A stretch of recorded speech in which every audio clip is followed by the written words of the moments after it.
নমস্কার বন্ধুরা। আজ অগ্রহায়ণ মাসের বৃহস্পতিবার।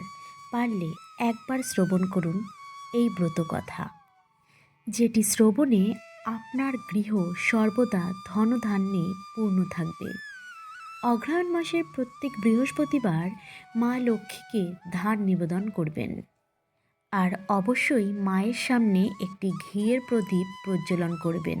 তারপরে এই ব্রত কথাটি শুনবেন। আর এই কাজটি যদি বন্ধুরা আপনারা করেন, তাহলে আপনাদের গৃহ কোনো দিনই অন্ন বস্ত্রের অভাব হবে না, আর মা লক্ষ্মী আপনার গৃহেতে সর্বদা বিরাজ করবে। চলুন বন্ধুরা, এবারে আপনারা শ্রবণ করুন অগ্রহায়ণ মাসের বৃহস্পতিবারের মা লক্ষ্মীর ক্ষেত্রব্রত কথা। এক ব্রাহ্মণীর ছেলে 5 বছর হতেই তার বাপ মারা যায়। তার মা ছেলে নিয়ে ভাই ভাজের ঘরে এসে রইলেন। ননদ আসতেই তার ভাজ দাসী ছাড়িয়ে দিলেন, রাখাল ছাড়িয়ে দিলেন। ছেলেটি মাঠে গরু চড়ায়, আর তার মা গোয়াল ঘর পরিষ্কার করে। আরও সমস্ত কিছু, পাট ঝাট সমস্ত কিছুই তার মাকে করতে হয়। একটা দাসী যেই কাজকর্মগুলো করত, সেই কাজগুলো সেই ননদই করছিল। ননদ সবসময় রান্নাবান্না সমস্ত কিছুই করে রাখেন, কিন্তু ভাজ সবাইকে ভাত দেন। একটু বড় হতেই মামা তার ভাগ্নেকে ডেকে বললেন, ওরে বিশে, চাষ করতে পারবি নাকি বসে বসে সব অন্ন ধ্বংসাবি? বিশু বলল, পারবো মামা। তখন মামা বিশুকে হাল হেলি কিনে দিলেন। বিশু সারাদিন কাজ করতে লাগলো।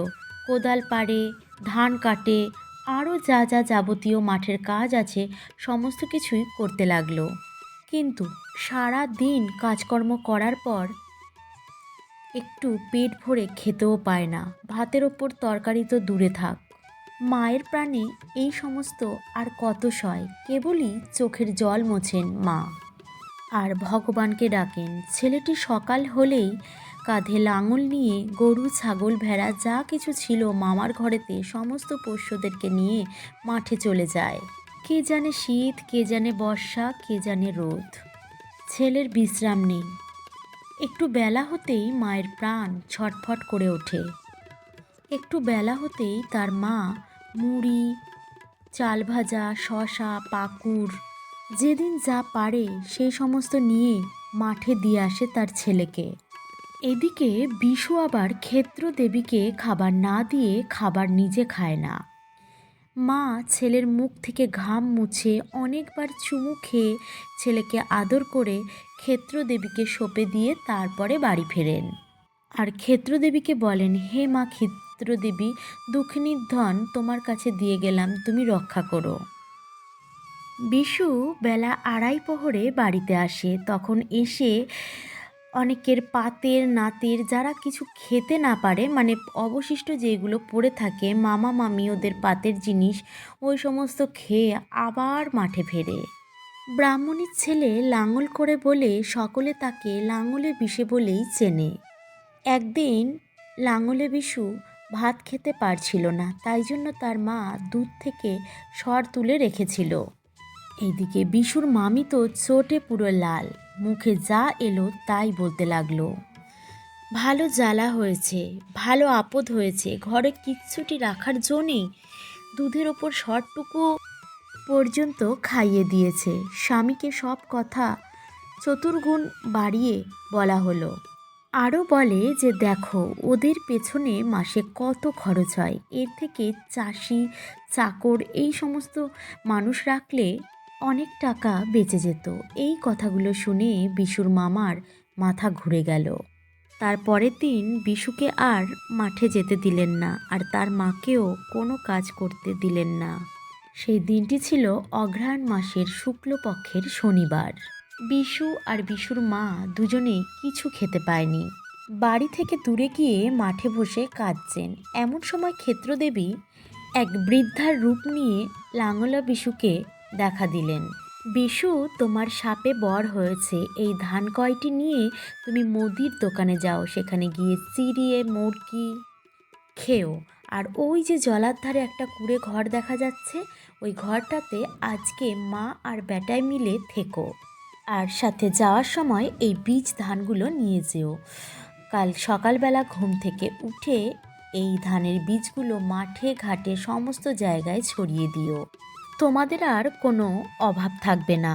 তারপর বিশু সেই ধানগুলো মায়ের আঁচলে বেঁধে দিল, আর যে কটি ধান নিয়ে মুদির দোকানে যেতে বলেছিল সেইগুলো নিয়ে চলে গেল। দোকানি বিশুকে খই, মুড়ি, চিড়ে, মুরগি, দুধ, দই সমস্ত কিছু দিল। আর সেই সমস্ত জিনিস নিয়ে বিশু তার মাকে নিয়ে সেই কুঁড়ে ঘরে চলে গেল। সমস্ত খাবারগুলো থেকে অল্প অল্প করে ক্ষেত্রদেবীকে সমস্ত কিছুই দিল, আর অর্ধেক খেলো মা আর বেটায়, আর তার পরের দিনের জন্য অর্ধেক রেখে দিল। পরদিন স্নান করে শুদ্ধ বস্ত্রে সেই বীজ ধানগুলো ঘাটে মাঠে সমস্ত জায়গায় ছড়িয়ে দিল। তারপরে আগের দিনে আনা যা কিছু ছিল খাবার জিনিস সেইগুলো খেয়ে দুজনে শুয়ে পড়ল। তার পরদিন ঘুম থেকে উঠেই দেখলো যে একদিনই ধান গাছ হয়েছে, আর কাছে গিয়ে দেখলো ধান গাছে সব সোনার ধান হয়ে রয়েছে। সেখানকার কিছু লোক জমিদারকে গিয়ে খবর দিলেন সোনার ধান দেখে। জমিদারও লোক নিয়ে এলো সেটা দেখতে। এসে বিশুর সম্পর্কে আদ্যপ্রান্ত সমস্ত কিছু বৃত্তান্ত শোনার পর তিনি তো হতবাক। জমিদার এই সমস্ত কথা শোনার পর বিশুকে সাথে করে নিয়ে গেলেন। নিয়ে গিয়ে জমিদারের মেয়ের সঙ্গে বিশুর বিয়ে দিয়ে একটা জমি তাকে যৌতুক দিলেন। একটা জমি বলতে যে জমিতে বিশু ধানের বীজ ফেলেছিল। তো সেখান থেকে ধান নিয়ে কিছু ধান তারা কুড়ে ঘরে রাখলো, কিছু ধান বাজারে বিক্রি করে দিল। এবারে বিশুর সুখ আর ধরে না। ক্রমে বিশুর বড় বাড়ি ঘর তৈরি হতে লাগলো। আর বিশু যেহেতু তার মামার বাড়ি থেকে চলে এসেছিল, তাই জন্য মামা মামিকে কিন্তু মা লক্ষ্মীও ত্যাগ করেছেন। মামা মামি খেতে না পেয়ে তারা খাটতে বেরিয়েছেন, মানে কাজের জন্য বেরিয়েছেন। আর তার পাশের গ্রামে এক জমিদার নতুন বাড়ি করছে বলে সেই বাড়িতে গেলেন দেখতে।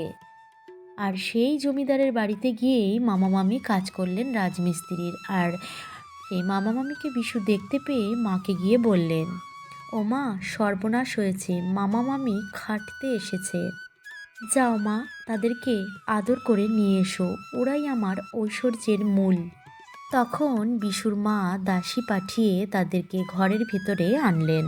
বিশু আর বিশুর মাকে দেখে মামা মামি কেঁদে ফেললেন। আর বিশু সমস্ত কথা মামা মামির কাছে জানতে চাইল। তার আগে বিশু কিন্তু মামা মামিকে প্রণামও করেছিলেন, কেন কি বিশু কিন্তু তার ধর্ম ভোলেনি। তারপর বিশু তাদেরকে তেল মাখিয়ে স্নান করিয়ে শুদ্ধ বস্ত্র পরিয়ে 50 ব্যঞ্জন রান্না করে খাইয়ে খুব আদর যত্নে রাখলেন বেশ কিছুদিন। এরপরে অঘ্রায়ণ মাস এলো। অঘ্রায়ণ মাস যখন এলো তখন বিশু তার মামা মামিকে দিয়ে ক্ষেত্রদেবীর পুজো করালো।